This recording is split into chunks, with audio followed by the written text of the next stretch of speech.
Hello बच्चों, welcome to RP classes. आज की इस वीडियो में हम पढ़ेंगे इतिहास क्लास 10th का है जिसका हम चैप्टर कर रहे हैं भूमंडलीकृत विश्व का बनना।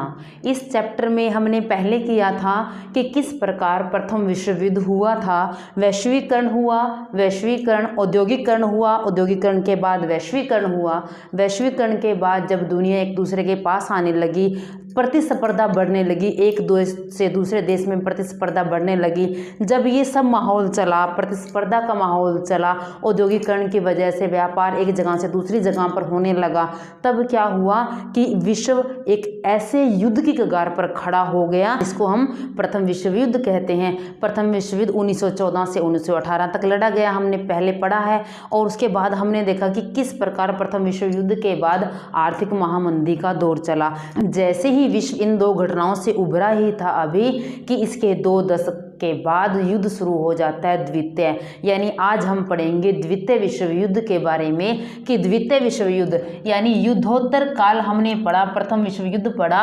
प्रथम विश्व युद्ध के 2 दशक बाद, प्रथम विश्व युद्ध के 2 दशक के बाद क्या शुरू हो जाता है, आपका द्वितीय विश्व युद्ध शुरू हो जाता है। क्योंकि विश्व युद्ध था और ये विश्व युद्ध किस किस के बीच लड़ा गया, धुरी राष्ट्र और मित्र राष्ट्र के बीच में लड़ा जाता है। द्वितीय विश्व युद्ध धुरी राष्ट्र और मित्र राष्ट्रों के बीच में लड़ा जाता है।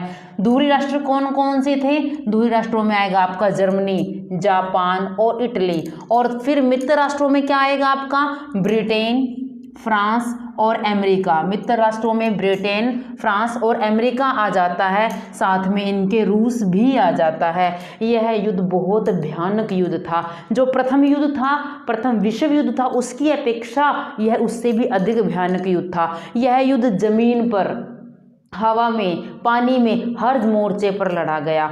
इसके अंदर जो सेना थी वो तो मारी ही गई थी, उससे ज़्यादा वो लोग मारे गए थे जो इस युद्ध में भाग ही नहीं ले रहे थे। अब वो लोग कैसे मारे गए थे, इसके अंदर कम से कम हम आंकड़े हैं ये उस समय के 6 करोड़ लोग मारे गए थे। 6 करोड़ लोग यानी 1939 की जनसंख्या का 3%, यानी 100 में से 3 लोग मारे जा रहे थे।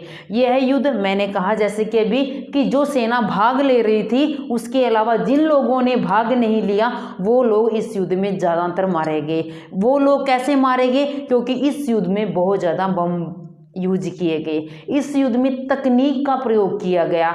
इस युद्ध में क्या हुआ, जब यह युद्ध चल रहा था 1939 से 44 तक चल रहा था, लंबा चला इतना युद्ध ये, अमेरिका ने क्या किया, जो जापान था, जापान के कुछ शहरों पे, हिरोशिमा नागासाकी पर बम गिराए, परमाणु बम गिराए, यानी शहर के शहर उजड़ गए, गांव के गांव उजड़ गए, कितनी दुनिया मारी गई। यानी इस युद्ध में जान की, माल की सबसे ज़्यादा हानि आज तक जो हुई है वो द्वितीय विश्व युद्ध में हुई है। जैसे यहाँ से एक प्रश्न उठता है कि द्वितीय विश्व युद्ध किन के बीच में लड़ा गया, तो आपका आंसर बनता है कि धुरी राष्ट्र और मित्र राष्ट्र के बीच में लड़ा गया। या फिर अगर पूछ लिया जाए कि धुरी राष्ट्रों में कौन कौन से देश आते हैं, तो आपका प्रश्न बनता है कि जर्मनी, जापान और इटली धुरी राष्ट्रों में आते हैं। या फिर बन जाता है कि मित्र राष्ट्रों में कौन से देश आते हैं, तो आपको आंसर देना है ब्रिटेन, फ्रांस और अमेरिका या रूस भी मित्र राष्ट्रों में आते हैं। इस युद्ध के अंदर जो था कितनी हानि हुई, लगभग 6 करोड़ लोग इस युद्ध में मारे गए थे। यह युद्ध क्या हुआ, इस युद्ध के बाद फिर क्या हो जाता है, जो एक अमेरिका उभर कर कौन आता है शक्ति के रूप में, विश्व शक्ति के रूप में उभर कर कौन आया, अमेरिका तथा रूस। अमेरिका तथा रूस, अमेरिका के अंदर जो महामंदी आई हुई थी वो अमेरिका में आई थी, फिर भी वो इस युद्ध के बाद एक महाशक्ति के रूप में उभर कर सामने आया। जो हम ये रूस देख रहे हैं ना, जब दुनिया आर्थिक महामंदी से जूझ रहा था तब इसने स्वयं को क्या किया, दुनिया की नज़र में ऊपर ला खड़ा किया। यानी ये जो यहाँ पर अभी तक किसान खेती कर रहा था, अभी तक इतनी तरक्की नहीं हुई थी, अब जो ये रूस है, ये रूस अमेरिका को टक्कर दे रहा था, यानी एक विश्व ताकत के रूप में यहाँ से रूस उभर रहा था। दो विश्व युद्ध हो चुके, प्रथम विश्व युद्ध हो चुका, द्वितीय विश्व युद्ध हो चुका। प्रथम विश्व युद्ध के बाद क्या हुआ था, आर्थिक महामंदी आई थी। अब जो उस समय के अर्थशास्त्री थे, जो उस समय के राजनीतिज्ञ थे, अब वो ये डर रहे थे कि कहीं ये महामंदी दोबारा तो न शुरू हो जाए, कहीं वो ही दौर दोबारा ना चल पड़े। इन्होंने क्या सबक लिया महायुद्धों से, जो आर्थिक सबक था वो क्या लिया, क्योंकि जो प्रथम विश्व युद्ध के बाद महामंदी आई थी वो किस की वजह से आई थी, वृहत उत्पादन यानी ज्यादा उत्पादन की वजह से महामंदी आई थी। अब इन्होंने सबक लिया, यदि वृहत उत्पादन करना है, यदि देश का विकास करना है, क्योंकि औद्योगिकरण हो चुका था, औद्योगिक समाज को तो कायम रखना ही था। यदि औद्योगिक समाज को कायम रखना है तो क्या करना पड़ेगा, वृहत उपभोग भी जरूरी है। यदि वृहत उत्पादन है तो वृहत उपभोग भी उतना ही जरूरी है। वृहत उपभोग के यानी व्यापक उपभोग, वृहत जितना उत्पादन किया गया उसका उतना उपभोग भी होना चाहिए, और साथ साथ में व्यापक तौर पर यानी पूरे विश्व उस चीज का उपभोग करे। इस चीज के लिए किस चीज की जरूरत है, यदि व्यक्ति के पास पैसा होगा तभी वो सामान खरीदेगा, अदरवाइज जिसके पास पैसा नहीं होगा उसको तो 2 टाइम की खाने की पड़ी रहती है। तो इस चीज के लिए क्या जरूरी है, सबसे ज्यादा आय जरूरी है। क्या जरूरी है, आय के लिए रोजगार जरूरी है। रोजगार यानी पूर्ण रोजगार, और आय कैसी होनी चाहिए, स्थिर आय और ज्यादा आय होनी चाहिए। यदि व्यक्ति के पास आय स्थिर होगी और उसकी आय अधिक होगी तभी वो व्यक्ति अधिक से अधिक सामान खरीद पाएगा, मार्केट से बाजार से ज्यादा सामान खरीद पाएगा, तभी जो औद्योगिक समाज में जो उत्पादन हुआ है उसका उपभोग कर पाएगा। यानी इसके लिए सबसे जरूरी क्या है, स्थिर आय का होना जरूरी है और पूर्ण रोजगार का होना जरूरी है। स्थिर आय और पूर्ण रोजगार कहाँ से मिलेगा, कहाँ से मिलेगा, हमें अगर रोजगार मिलेगा तब मिलेगा। यदि हमारे यहाँ हमारा देश विकास की तरफ बढ़ेगा तब हमें रोजगार मिलेगा। यह रोजगार कैसे मिलेगा, सरकारी हस्तक्षेप से मिलेगा। यानी यदि गवर्नमेंट इसके अंदर हस्तक्षेप करती है, यदि गवर्नमेंट चाहती है, क्योंकि कोई व्यापारी है, कोई बिजनेसमैन है, वो सिर्फ अपने लिए सोचता है, लेकिन पूरे देश के लिए कौन सोचता है, पूरे देश के लिए हमारी सरकार सोचती है। तो सबसे पहला क्या सबक मिला था कि जो वृहत उत्पादन है उस किस पर आधारित होगा, वृहत उपभोग पर आधारित होगा। और वृहत उपभोग कहाँ से आएगा, पूर्ण रोजगार से आएगा। पूर्ण रोजगार से यानी स्थिर आय होगी, और पूर्ण रोजगार स्थिर आय हमें कहाँ से मिलेगी, जब हमारी गवर्नमेंट का, जब हमारी सरकार का हस्तक्षेप रहेगा या जब हमारी सरकार उसको चाहेगी तब। दूसरा क्या मिला, वस्तुओं, पूंजी और श्रम के प्रवाह को नियंत्रण करने की शक्ति किसके पास होनी चाहिए, सरकार के पास होनी चाहिए। व्यापार शुरू हुआ, औद्योगिकरण शुरू हुआ, वैश्वीकरण बढ़ा, दूसरे देशों के साथ हमारे संबंध स्थापित हुए। दूसरे देशों के साथ स्थापित हुआ यानी क्या था कि जो बाहरी दुनिया का संबंध है, यानी बाहरी दुनिया का संबंध, आर्थिक संबंध की मैं बात कर रही हूँ, वो अन्य देशों से संबंध स्थापित हुआ। मैंने अभी बताया कि हर एक औद्योगिक, हर एक व्यापारी सिर्फ अपने लिए सोचता है, लेकिन जो पूरे देश के लिए सोचता है वो सरकार सोचती है। यदि सरकार निर्धारित करती है कि हमारे आय पर इतना टैक्स लगेगा, आयात पर हमारे इतना टैक्स लगेगा, हमारे निर्यात पर इतना टैक्स लगेगा, तो क्या होगा, जितनी भी हमारी आय होगी वो स्थिर होगी, और जो हमारा श्रम का प्रवाह होगा वो भी नहीं होगा। उसके बाद क्या हुआ, इन सब चीज़ों को करने के लिए कि आय स्थिर होनी चाहिए, कि रोजगार पूर्ण होना चाहिए, और हस्तक्षेप किसका होना चाहिए, सरकार का होना चाहिए। अब किसी एक देश के लिए ये बात नहीं हो रही थी, ये पूरे विश्व की बात थी। ये पूरे विश्व की बात जब चलती है तब पूरे विश्व को इसके ऊपर बैठकर मीटिंग भी करनी पड़ेगी, चर्चा भी करनी पड़ेगी। तो उसके लिए ही एक संयुक्त राष्ट्र सम्मेलन हुआ, वित्तीय सम्मेलन हुआ था। इसके अंदर ये कहाँ हुआ था, ये हमारे अमेरिका में होता है, और अमेरिका के कहाँ के शहर में, न्यू हैम्पशायर शहर में होता है यह सम्मेलन। यह सम्मेलन जुलाई 1944 में हुआ, ब्रेटन वुड्स यानी इसको कहा जाता है। यह सम्मेलन क्यों हुआ, युद्ध के बाद जो आर्थिक हानि हुई थी, देश विश्व का पुनर्निर्माण करने के लिए यह सम्मेलन बिठाया गया था। ब्रेटन वुड्स व्यवस्था यानी इस सम्मेलन का नाम दिया गया। ब्रेटन वुड्स व्यवस्था के अंदर सबसे पहला मुख्य उद्देश्य क्या था, औद्योगिक विश्व में आर्थिक स्थिरता लाना, पूर्ण रोजगार लाना। इसके अंदर क्या किया गया कि IMF अंतर्राष्ट्रीय मुद्रा कोष बनाई गई।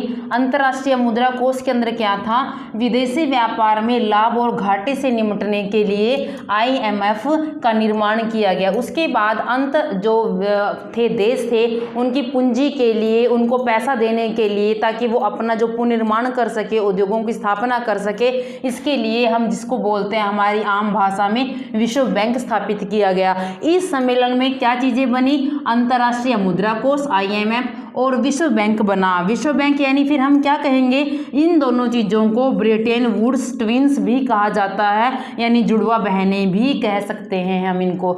या इस दोनों जो विश्व बैंक और IMF था, इन्होंने इसका निर्माण किया गया ताकि जो विश्व था उसका हम पुनर्निर्माण कर सकें, या फिर हम बोलेंगे युद्धोत्तर पुनर्निर्माण के लिए धन की व्यवस्था कौन करेगा, हमारा विश्व बैंक करेगा। इनके ऊपर नियंत्रण किसका था, पश्चिमी औद्योगिक जगत का था। इनका निर्माण एक और किस चीज के लिए किया गया था, अंतरराष्ट्रीय मौद्रिक व्यवस्था करने के लिए किया गया था। क्या व्यवस्था करने के लिए किया गया था, जो राष्ट्रीय मुद्रा को मौद्रिक व्यवस्था से जोड़ना।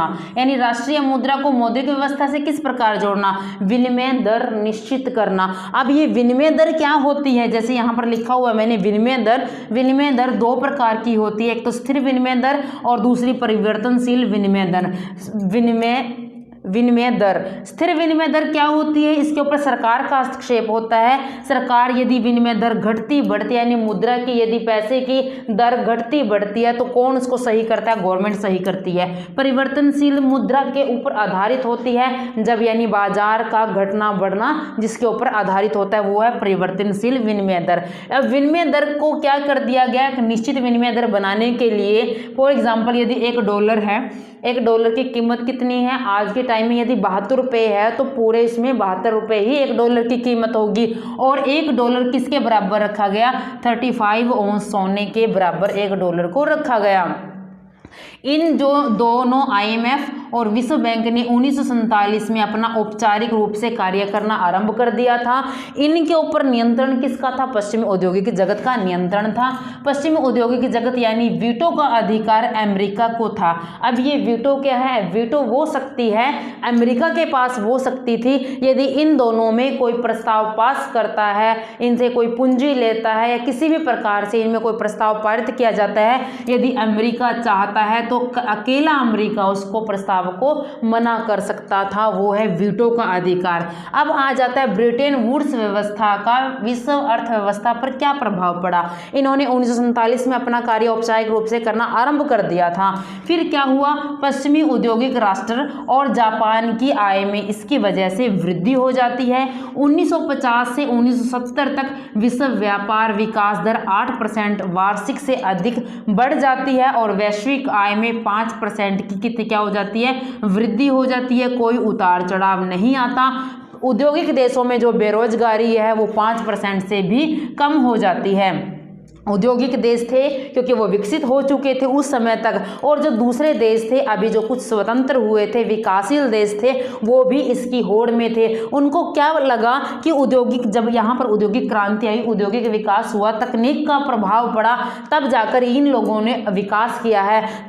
तब उन लोगों ने भी यहाँ अपना तकनीक का प्रसार आरंभ कर दिया, यानी बहुत सारी तकनीक को अपने देश में ले आए, औद्योगिकरण को ले आए अपने देश में। यहाँ पर अनेक तरह की जो तकनीक थी, आधुनिक मशीनें थी, उनको ज़्यादा से ज़्यादा उन्होंने इनमें पूंजी लगानी शुरू कर दी। अब सबसे बड़ी क्या दिक्कत आ जाती है, विकासशील देशों द्वारा आयात या संयंत्रों पर पूंजी निवेश तो हो रहा था, जो द्वितीय विश्व युद्ध के बाद स्वतंत्र होने वाली देशों की समस्याएं आ गई। कैसे आ गई, क्या जो ये दोनों व्यवस्था जो स्थापित हुई थी, IMF और विश्व बैंक जो स्थापित हुए थे, इनके ऊपर किनका नियंत्रण था, पश्चिमी औद्योगिक जगत का नियंत्रण था।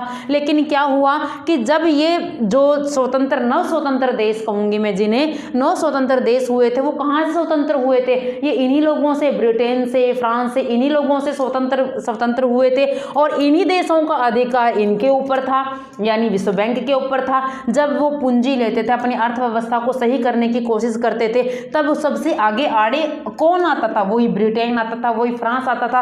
यानी ये चाहकर भी स्वतंत्र हो चुके थे ये देश, फिर भी इनकी अर्थव्यवस्था पर शासन किसका चलता रहा? स्वतंत्रता के बाद भी ब्रिटेन का शासन चलता रहा, फ्रांस का शासन चलता रहा, अमेरिका जैसे औद्योगिक देशों का शासन चलता रहा।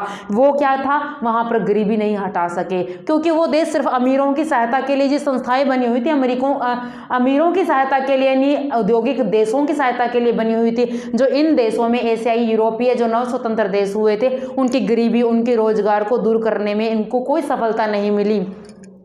फिर क्या हो जाता है? यानी जब ये गरीबी, संसाधनों की कमी इनके पास हो गई, अर्थव्यवस्था, समाज अस्त व्यस्त इनका हो गया, तब इनके ऊपर इन्होंने क्या कहा? क्योंकि इनके ऊपर औपनिवेशिक शक्तियों का प्रभाव अभी भी पड़ा हुआ था।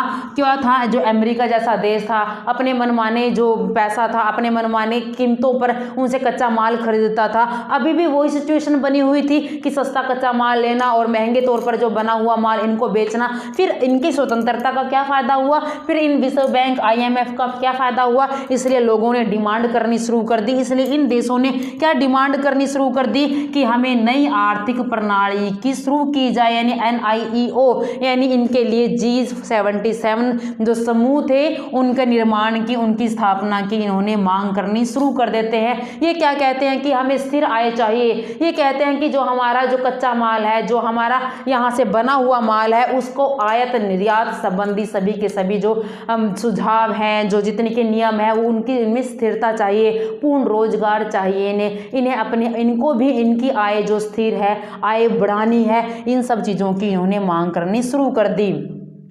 अपने संसाधनों पर इनका वास्तविक नियंत्रण होना चाहिए, ऐसा इन्होंने कहा। ये जो चीज़ें बनती, IMF या विश्व बैंक कहेंगे, ये कुछ समय तक तो चलती रही, लेकिन कुछ समय के बाद अब क्या हुआ? वहाँ पर अमेरिका जैसे देशों में भी बेरोजगारी बढ़ने लगी। अब जो विनिमय दर थी वो स्थिर नहीं रही, उसमें भी उतार चढ़ाव आने लगे। अब जो $1 की कीमत थी वो भी घटने लगी, यानी अमेरिका का जो प्रभुत्व था वो समाप्त होने लगा धीरे धीरे। फिर क्या हुआ? अब जो पहले था कि विश्व बैंक से पूंजी ले सकते हैं, कर्जा ले सकते हैं, उसके लिए भी मना कर दिया गया कि विश्व बैंक से कर्जा नहीं ले सकते देश। विश्व बैंक से कर्जा लेने से मना कर दिया गया, क्योंकि जो जापान जैसा देश है उन्होंने बिना कर्जा लिए ही अपने आप को विकसित किया था, अपने आप को आगे लेकर गए थे। तब इन्होंने, अब जो इन लोगों को भी घाटा पड़ने लगा, औद्योगिक देश है उनको भी घाटा पड़ने लगा, क्योंकि वहां पर क्या था? जो बेरोजगारी बढ़ने शुरू हो चुकी थी। अब वो ये चीज देख रहे थे कि कहीं पर कम पैसा लगाएं और ज्यादा बेनिफिट कमाएं। जो चीन जैसा देश है, चीन जैसा देश, उसके अंदर क्या था कि जो वहाँ की जो सैलरी थी, लोगों की आय थी, वो उनकी अपेक्षा बहुत कम थी। आपने देखा होगा कि चाइना से हम मोबाइल ले आते हैं, आपने देखा होगा चाइना से हम टेलीविजन ले आते हैं। चाइना का बना हुआ कोई भी सामान अपेक्षाकृत अपने यहाँ का बने हुए सामान से सस्ता होता है। रीजन कभी सोचा है इसके बारे में? क्या है कारण? यही है क्योंकि उनकी क्या है, उनकी आय कम है, उनको सैलरी कम दी जाती है, उनकी जो उसके ऊपर पैसा लगाया जाता है, सामान बनाने के ऊपर पैसा लगाया जाता है, वो कम से कम ही लगाया जाता है। इसलिए इन्होंने भी, जो ब्रिटेन थे, जो अमेरिका, जो औद्योगिक देश थे, इन्होंने भी अपना ज़्यादा से ज़्यादा निवेश कहाँ करना शुरू कर दिया? चीन जैसे देशों में निवेश करना शुरू कर दिया, ताकि वहाँ पर अपनी जो फैक्ट्री लगाएंगे, उद्योग लगाएंगे, वहाँ के लोग उसमें सर्विस करेंगे, उनको पैसा कम देना पड़ेगा, उनको सैलरी कम देनी पड़ेगी। इसकी वजह से क्या होगा? उनको अधिक बेनिफिट होगा। यानी जो वैश्वीकरण, ये विश्व बैंक और IMF समाप्त होने के बाद क्या बढ़ जाता है? वैश्वीकरण बढ़ जाता है। जो ये औद्योगिक जगत है, औद्योगिक देश है, अपने देश से निकलकर अब उन देशों में पहुंच जाते हैं जहां पर अब विकास देश कर रहा है, जहां पर उनको पैसा कम लगाना पड़ता है और बेनिफिट अधिक मिलता है। यानी इस प्रकार हमने इस जो अध्याय में पढ़ा है कि किस प्रकार विश्व का भूमंडलीकरण हुआ, सिंधु घाटी की सभ्यता से लेकर विश्व युद्धों को हमने पढ़ा, आर्थिक महामंदी कैसे आई और उसके बाद कैसे संस्थाएं स्थापित हुई, पूंजी निवेश किया, विश्व बैंक की स्थापना हुई और फिर क्या हुआ? अंत में इन सब को समाप्त होने के बाद जो फिर दोबारा वही वैश्वीकरण का दौर चल पड़ता है। तो हमारा जो ये अध्याय यहीं पर समाप्त होता है। मैंने इस अध्याय का हर एक पार्ट आपको कराया है, फिर भी यदि कहीं से कुछ छूट गया हो तो उसको जरूर पढ़ लेना, यदि आपके बोर्ड में इसके अलावा भी कुछ और आता होगा। आपको आज की मेरी वीडियो कैसी लगी इसके लिए ज़रूर बताएं। Thank you.